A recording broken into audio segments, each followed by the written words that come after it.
Hello everyone, welcome to Physics online classes for class 11 students. Let us continue chapter 7, System of Particles and Rigid Body. In today's session, we are going to study about equilibrium of rigid body and moment of inertia. As we have studied about torque and angular momentum, and also we derived relation between torque and angular momentum in the last session. Now let us start equilibrium of rigid body and moment of inertia. So we already studied about equilibrium of concurrent forces in the chapter laws of motion. So in that chapter we considered general object or a body. But here the same part again we are going to study, but it is related to rigid body or the large number of particles. So equilibrium of a rigid body. A rigid body is said to be mechanical equilibrium. So when both linear momentum and angular momentum of rigid body remains constant. When the body is said to be in equilibrium. So it means balancing. Equilibrium of a rigid body means linear momentum as well as angular momentum. Both when they are constant, then we can say that object is said to be in equilibrium. For example, if I am going to consider a system A, it contains large number of particles. So when we applied force on one side of the system, this object starts to move. When it starts to move, it will gain linear momentum because it is moving in a straight line, linear momentum. But I want the system to be in equilibrium position. For that reason, I am going to apply one more force having same magnitude but in opposite direction. So when F2 is applied in opposite direction, now the system is said to be in equilibrium. Right? Object is in equilibrium position. So then linear momentum remains constant. Quantity of motion is not increasing or decreasing. It remains constant. Now the object is said to be in equilibrium. Here we consider linear momentum. Suppose if I am going to consider another system B. So this is another system B. And this system B is fixed to axis of rotation. Let us consider this is axis of rotation. So when we applied force, remember instead of saying force, we have to use the word torque. Torque means moment of force which gives a turning effect because it is fixed to axis of rotation. So when we applied torque to this object, so if I am applying torque to this object in this direction, now this object starts to rotate like this because it is fixed to axis of rotation. Now it will gain angular momentum instead of linear. It will get angular momentum because it is rotating, rotational motion. But I want the system to be in equilibrium. So for that reason, we have to apply force in opposite direction. So tau and tau dash both are moment of forces. They are having same magnitude but in opposite direction. So the system does not move. That indicates this angular momentum remains constant. Quantity of motion remains constant. So the system is said to be in equilibrium. Right? Yes, how to define equilibrium of a rigid body? A rigid body is said to be in mechanical equilibrium. Mechanical means what? Motion.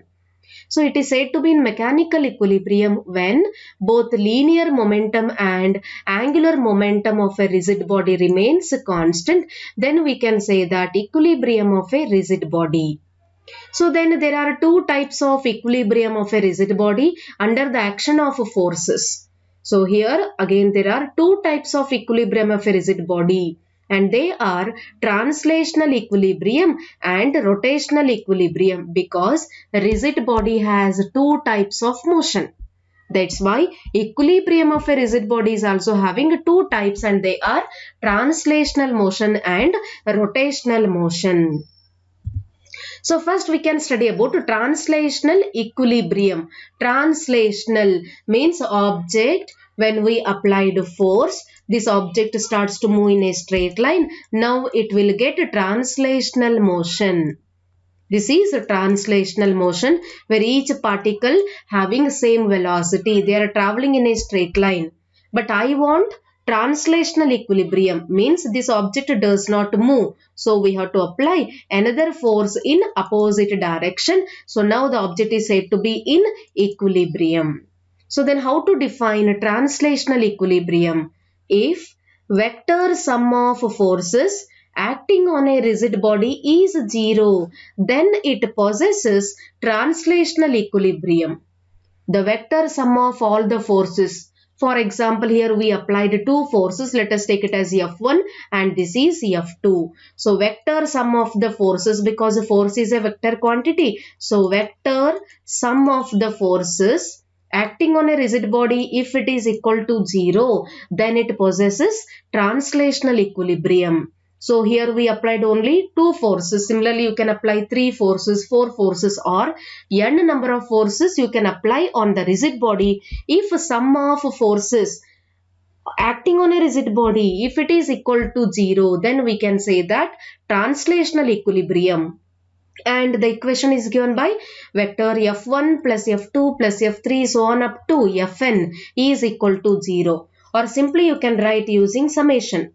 Summation of or sigma Fi, where I equal to first particle to nth particle. If it is equal to 0, then the object is said to be, or rigid body is said to be in a translational equilibrium. In the translational equilibrium, vector sum of the forces acting on a rigid body is equal to 0. Right? This is the condition for translational equilibrium. If the resultant of all the forces is equal to 0, then there is no movement. So object is said to be in equilibrium. Similarly, second one is rotational equilibrium. So in rotational equilibrium, we have to consider axis of rotation is fixed to this rigid body. So when axis of rotation is fixed to the rigid body, so here we have to apply torque. So let us apply torque tau 1 and another torque tau 2 on opposite side. Now the vector sum of or the total torque acting on a rigid body is said to be 0, or the vector sum of the torque acting on a rigid body if it is equal to 0. So here we are applying only 2 torque. So tau 1 plus tau 2 is equal to 0. Then the rigid body is said to be in a rotational equilibrium. The total angular momentum of the body does not changes with time. Then it possesses rotational equilibrium. Here angular momentum remains constant, or angular momentum does not changes. So in general, for n number of particles we can write, so torque 1 plus torque 2 or tau 3 plus so on up to tau n is equal to 0. Then object is said to be in a rotational equilibrium, or we can write using summation of tau I equal to 0, where I equal to first particle to nth particle. So this is the condition for rotational equilibrium. So for your examination, so they will ask you 2 marks question. Write the condition for equilibrium of a rigid body. So there are 2 conditions. The first condition is about translational equilibrium. Second condition is about rotational equilibrium. In the first condition, we considered force. In the second condition, we considered torque. So in the first condition, vector sum of force is equal to 0. In the second condition, vector sum of torque is equal to 0. In the first condition, linear momentum is constant, and in second condition, torque remain or angular momentum remains constant. So this is all about equilibrium of a rigid body. Now the next term is moment of inertia, and it is denoted by the symbol I. We already studied about inertia in the chapter laws of motion, right? But here instead of taking simply inertia, we are going to consider moment of inertia. What do you mean by moment? Moment means at a certain distance force is applied. Is it clear? Moment of inertia. Inertia term, this word or this term is related to linear motion. When object is moving in a straight line, you can consider inertia. But moment of inertia we can consider. Moment of inertia we can consider when object has rotational motion. Right? The same definition we can follow here, but here we have to consider rotational motion. Right? Yes. What is inertia?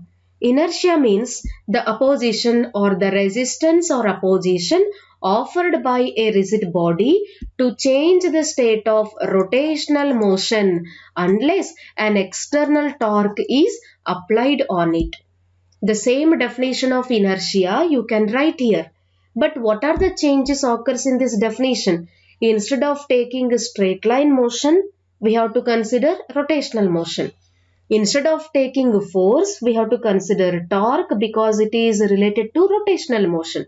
Right? Yes, what is moment of inertia? The opposition offered by rigid body. Rigid body opposes. Right? So why it opposes? This rigid body opposes to change the state. That may be in the state of rest or that may be in rotational motion. To change that state, it will oppose. So here this rigid body opposes unless an external force is or unless external torque is applied on it. If you are not going to apply torque, then it opposes to change its state. If you apply the torque, then opposition decreases. So this is called moment of inertia. Yes, what is moment of inertia? The resistance or opposition offered by a rigid body to change the state of rotational motion unless an external torque is applied on it. This is theoretical definition. Or moment of inertia can also be defined as, you can use mathematical definition. So moment of inertia of a body about an axis of rotation is defined as the sum of product of masses of particle and square of their distances from the axis of rotation. So moment of inertia is denoted by I. So according to this mathematical definition, we can write sum of product of masses of the particle.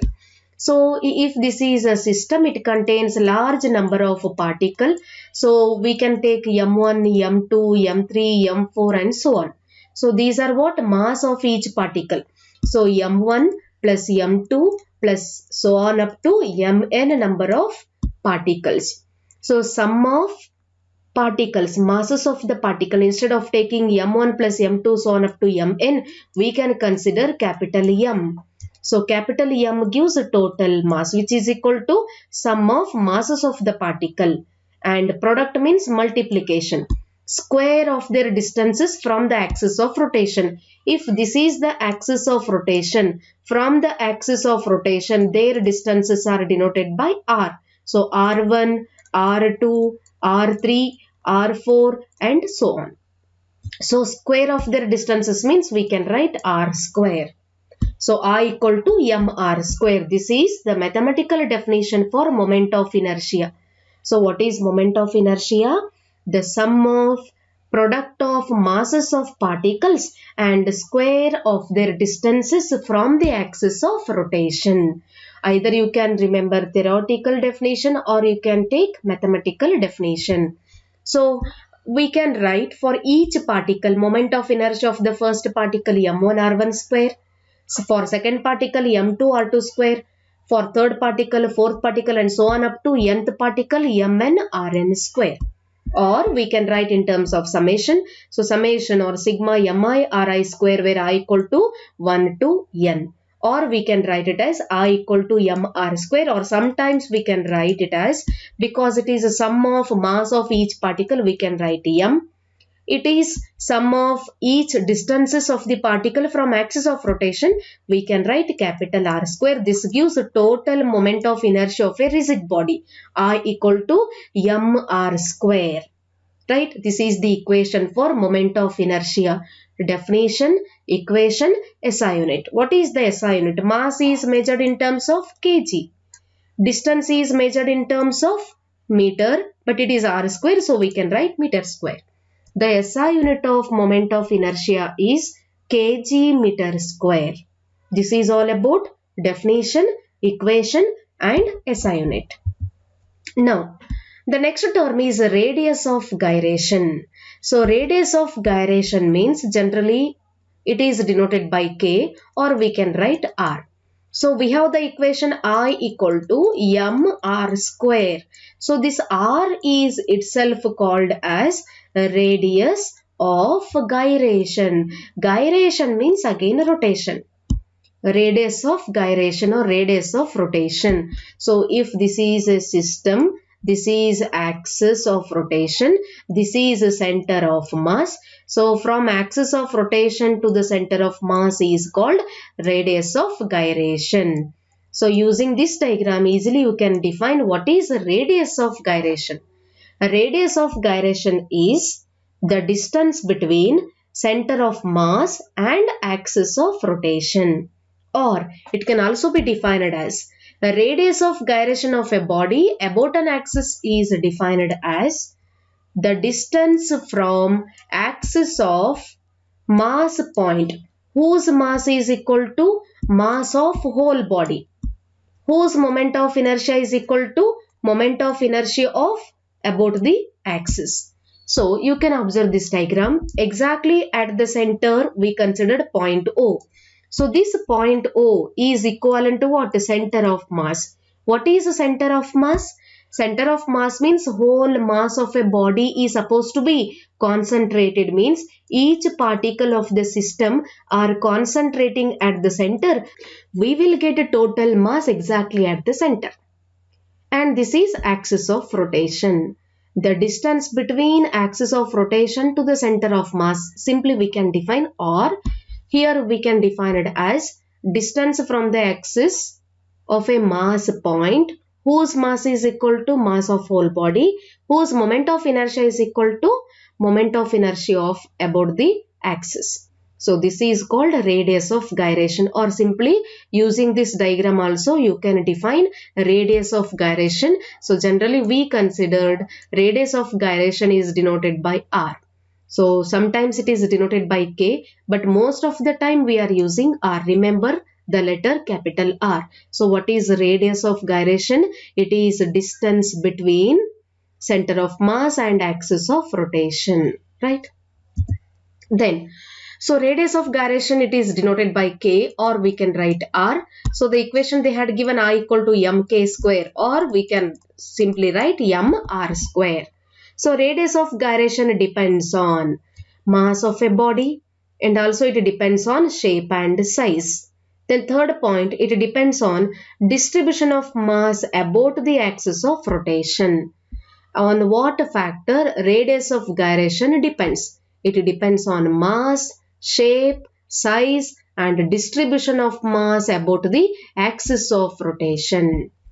Then, what is the SI unit of radius of gyration? So, radius of gyration means it is equal to distance. Distance means we can measure in terms of meter. Meter is the SI unit of radius of gyration. Then, moment of inertia of simple geometrical objects. So, here they had given some objects, rigid bodies here. Circular ring, thin rod or circular disc. So these all are rigid body of different geometrical objects.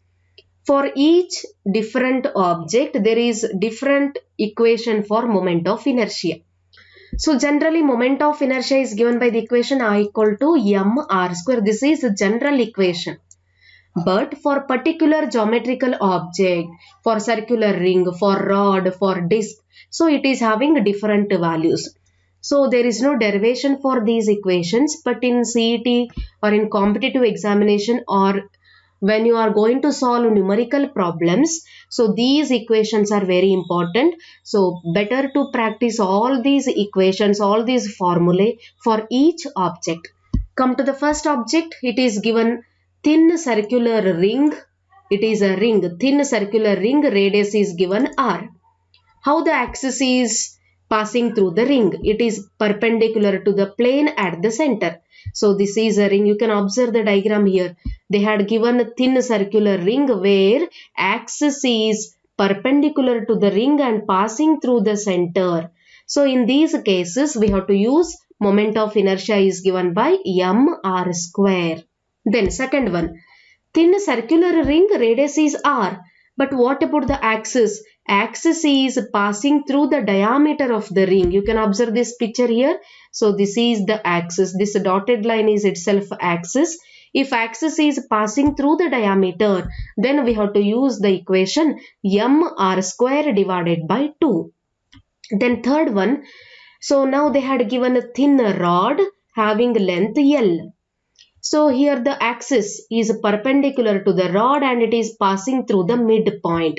So this is a rod and this is axis passing through the center. In these cases, we have to use moment of inertia equation ml square divided by 12. Right? Then fourth one, circular disc radius is r and axis perpendicular to the disc at the center. So here axis is perpendicular and passing through the center. So here also we can use the equation mr square divided by 2. Then fifth one, circular disc again radius is r, but here axis is passing through the diameter, along the diameter. So equation we can use here is mr square divided by 4. Then sixth one, the body is given hollow cylinder having radius r. Here axis, along the axis of the cylinder there is an axis of rotation. In these cases, axis of rotation is along the axis of the cylinder. Here we can use the equation mr square. Then seventh one, they had given a solid cylinder of radius r. Here again axis of cylinder is itself axis of rotation. Again we can use the formula mr square divided by 2. Then eighth one, they had given a solid sphere of radius r. So here the axis is passing along the diameter. So the equation we can use here is 2mr square divided by 5. So these are some simple geometrical objects and their suitable equation for moment of inertia. You should practice all these 8 formulae, because in a numerical problem, if they had given the sentence solid sphere, formula we have to use 2mr square by 5. If they had given a disc, so we have to watch the axis of rotation, then we go for the proper equation. These equations are very important in solving numerical problems and also for your competitive examination. So this is all about moment of inertia, and also we studied about equilibrium of a rigid body. In today's session, we studied 2 important terms, equilibrium of a rigid body and moment of inertia. In moment of inertia, remember definition, equation, SI unit and all these 8 formulae.